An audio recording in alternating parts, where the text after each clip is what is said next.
عسلامة ومرحبا بكم في فيديو جديدة. اليوم باش نعمل مع بعضنا فريكاسي بطريقة سريعة جدا جدا بيسك غدوة كونفينمون. قلت خليني نهبط لكم الوصفة تاع الفريكاسي.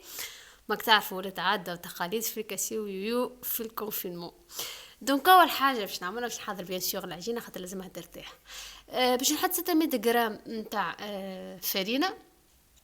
نزيدوها نعملوا حفرة ساعة في وسط الفرينة هذيك باش نكملوا نحطوا فيها المكونات الباقية الكل، اللي هي 10 غرام تاع خميرة خبز. الخميرة هذه راه ما تسحقش باش تحطوها في الماء وتخليوها تخمر وكل، على خاطرها راي ديجا حاضرة تخدم بها طول تعجن بها طول، ما تسحقش تعملوا لها المراحل هذيك كلها. ثم انواع اخرى نتاع خميره هي اللي تستحق المراحل هذيك. بالنسبه للخميره هذه التونسيه تخدموا على راحتكم طول.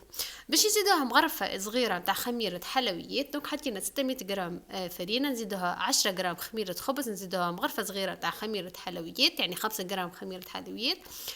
نكملوا نزيدوها الزيت الزيتونه.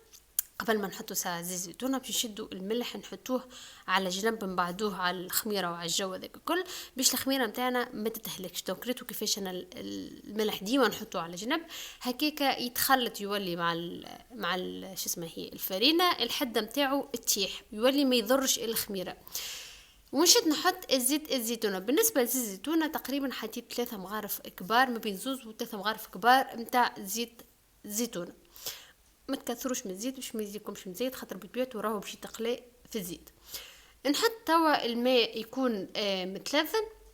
بالنسبه للماء تزيدوا بالتدريج حتى لين العجينه نتاعكم تتلم وتعجنوها بالكدا بالكدا بالكدا. مهم جدا انكم تعجنوها. دوك انا ديما من الاول نلم بالمغرفه وبعديك نحط يد يعني نبدا نعجن باش نفهم اسكو نزيد ماء والا ما نزيدش ماء. اما هو تقريبا ماء استعملت 400 مليلتر ماء، 450 مليلتر ماء حطيتهم كيف قلت لكم بالسياسه وتعجنوها. لازمها تتعجن بالكدا بالكدا بالكدا بالكدا بالكدا باش تعطيكم بعديك البنه. انا راهو ساعات نبدا باخر نبدا كي نطبق فيها العجينه نضرب فيها لين تتعجن تجي امورها واضحه. وذي راهو ميثود تاع عجنين راهي زاده كيف ناجحه وتصلح وتسهل عليكم الامور. بعد ما عجنتها بالكدا نشد باش نعرف اذا كان هي تعجنت بالكدا ولا نعمل فيها نقبه هيك كيف قاعدين تشوفوا. كان النقبه قاعده تشدد بلاصتها يعني تاع العجينه نتاعي معجونه بالكدا كان عاودت طلعت راهي مازالت ما تعجنتش. ونشد نغطيها بالبلاستيك شفاف ساعه اول حاجه باش العجينه نتاعي ما تشهلش وباش سخانتها ترجع عليها. وبعديك نشد نغطيها بمنديله ونخليها في بقعه تكون دافيه مده ساعه حتى لين تضاعف الحجم نتاعها. توا شتي تاخذ اكثر من ساعه. راهو انا ديجا ما استنيتش اكثر من ساعه على خاطرني مزروبه. دوك مخلتهاش خمرت للاخر. مي انتوما كنكم مرتاحين ديما العجينه قد ما ترتاح قد ما تعطيكم التوع. انا عطتني التوع على خاطر في المرحله الثانيه خليتها ارتاحت بالكدا. دونك عطتني التوع تبارك الله. هذه العجينه تاعي بعد ما خمرت نهارتها حسيلو مزروبه. تي مش نهارتها اليوم 4 غدوه خميس الكونفينمون مزروبه حسيلو اختي باش تجي واحد الكل. دونك قاعده ننزل بنحضر في الفريكاسي باش تنجم تاكل منه. دونك هاي العجينه تاعي ريتها كيفاش تمط ومرتاحه وامورها واضحه. باش نشد توا نشكلها باش نوريكم عمليه التشكيل نتاعها. انا ديما نفضل الفريكاسي تتشكل بالزيت النباتي احسن من انها تتشكل بالفرينه. مش هكاكا الزيت نتاعكم ما يتهلكش ما يتحرقش على بكري. كي تشكلوها بالزيت النباتي يجيكم احسن برشا. دوك تقسموها كي على 2 كور ونبداو. وبالطبيعه تعرفوني زاده ديما كي تبدا حاجه فيها الزيت ملاوي والجو هذاك الكل نخدم في الطبقات هذه الكبيره باش بعد في التنظيف اسهل برشا وكل شيء يبدا منظم. دونك ندهن الطبقه نتاعي بالزيت النباتي تدهنوها هكا. بالنسبه للزيت النباتي هذيك المره الوحيده اللي حطيت وكملت دهنت بها الطبقه الكل. تدهنوا العجينه نتاعكم فوق اللوطه وتفطروا. تحبوا تفطروا هكا بيديكم ولا تحبوا تفطروا بالقلقاله انتم مرتاحين. تحبوا الفريكاسي نتاعكم يجي يبدا خشين على الاخر تعملوها تبدا العجينه خشينه ما تفطروش برشا. تحبوا يبدا متوسط تعملوا التفطير نتاعكم يبدا متوسط. كان عندكم الوحده اللي تفطروا بها الفريكاسي هاكا كان ما عندكمش تنجموا تاخذوا صحفه. انا عندي تاع الفريكاسي الصغير الفريكاسي الكبير ما عنديش. دوك خذيت بالصحفه هاكا باش ما تحيروش وتعملوا هكا تقلبوها. بعد ما تكملوا تعملوا الاشكال الدائريه نتاعكم تلموا ساعة العجينة الفضل ذيك على جنب وتخدموا نقولوا احنا بالطرف بالطرف. تشدوا العجينة متاعكم ساعة تدهنوا الطبق كيف ما قاعدين تشوفوا، تجبدوها كي باش تولي بالطول شوية وكها. تحبوا تعملوها تدورة كيكة تجمورة. هي العجينة متاعي شفتوا كيفاش على فاس التجبيدة هاكا. تغطيوها تخليوها 20 دقيقة ل30 دقيقة حتى الحجم تاعها يتضاعف، وتبداو القليه نتاعكم. انا لهنا استنيت 10 دقائق وبعد بديت نقلي. قلت لكم راني مزروبه نهارتها.